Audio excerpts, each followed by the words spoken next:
In the heart of Los Angeles, where dreams are polished into blockbusters and egos run hotter than the California sun, there stood the gleaming Solaris Studios, a fortress of film, art, and ambition. Inside, directors paced, actors rehearsed, producers whispered about deals worth millions. And one man sat on top of it all like a god of cinema, Victor Alden. Victor was a name that made studios hold their breath. With 3 Oscars and 2 Golden Globes to his name, he had directed some of the most memorable films in the past decade. But Victor's brilliance came with a sharp edge. He was arrogant, impatient, and dismissive, especially to anyone he deemed unimportant. And that included nearly everyone who didn't wear designer suits or speak in box office numbers. He had a habit of publicly humiliating people. Not out of necessity, but sport. The crew tolerated it. The actors endured it. And the studio? As long as the money flowed in, they stayed silent. But everything changed one ordinary Wednesday afternoon. That day, Victor was reviewing a critical scene for his new film, Whispers of the River, a sweeping historical drama centered on an indigenous South American tribe fighting for survival. The screenplay had received early praise, but there was a problem. A pivotal scene involved an emotional monologue spoken in Huareo, a rare language spoken by tribes near the Orinoco Delta in Venezuela. The translation provided by the hired consultant was technically correct, but it was flat, emotionless, and completely off. Victor was livid. The actor couldn't connect with the words, and the entire scene was falling apart. "This is garbage," Victor snapped, slamming the printed pages on the studio floor. "It sounds like it came from Google Translate. This is supposed to be a soul-shattering plea, not a freaking tourist guidebook." Everyone stood still. No one dared offer a solution. Victor paced in front of the crew. "Is there anyone in this building smart enough to fix this? Anyone who actually knows what they're doing? Or are we all just overpaid amateurs playing pretend?" And then, from the far end of the room, came a quiet voice. I might be able to help." Heads turned. Standing near the door, holding a mop and bucket, was a man in a gray janitor's uniform. His name tag read Miguel. Victor raised an eyebrow, incredulous. "You," he said with a scoff. "You think you can translate a dead language better than the PhDs I pay?" Miguel shifted awkwardly but didn't back down. "It's not a dead language. And yes, I think I can." There was silence. A few crew members snickered. Victor smirked, the sarcasm dripping from his voice. "If you're so smart, then translate it. Right here. Let's hear it." Miguel stepped forward.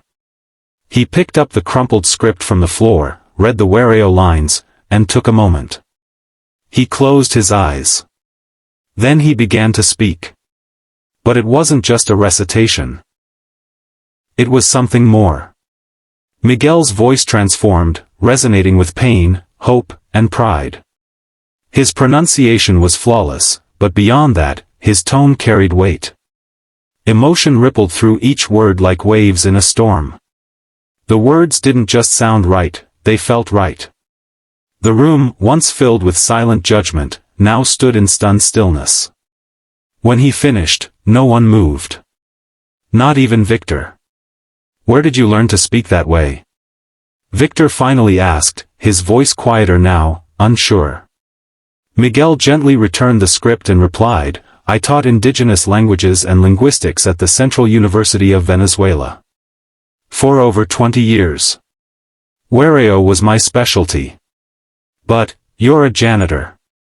"I was a professor," Miguel said with a faint smile. "But when violence and unrest broke out, my wife and I had to flee. Our visas didn't recognize my credentials.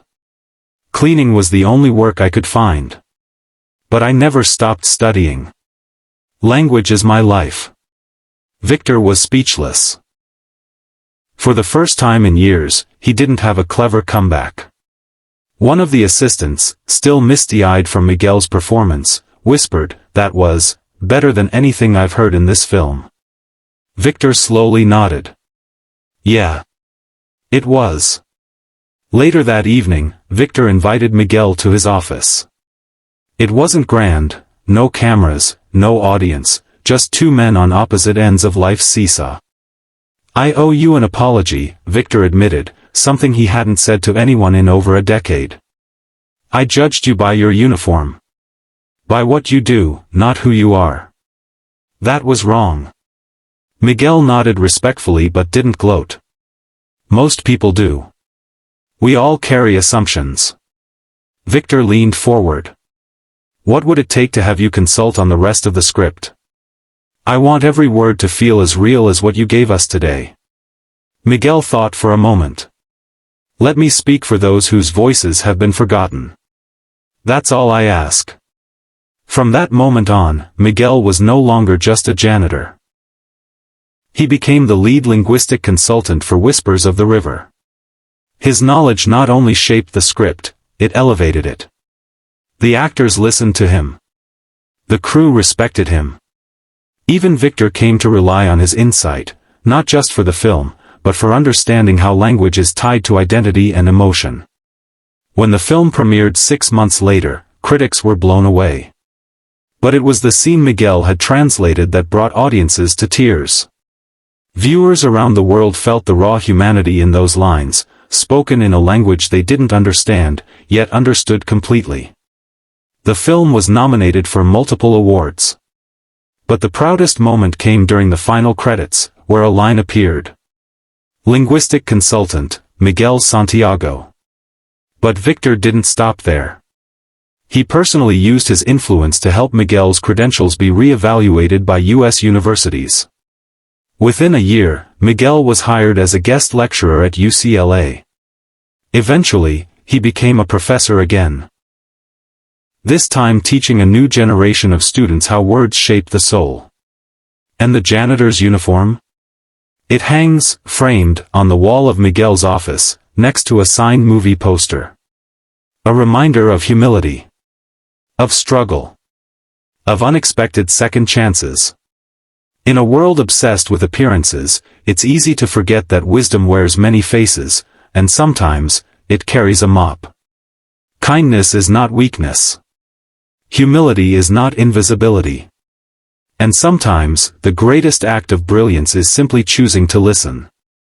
Victor Alden, once the man who mocked, became the man who learned. And Miguel Santiago? He proved that brilliance never needs permission, it just needs a moment to shine. The next time you pass someone who seems invisible, remember this.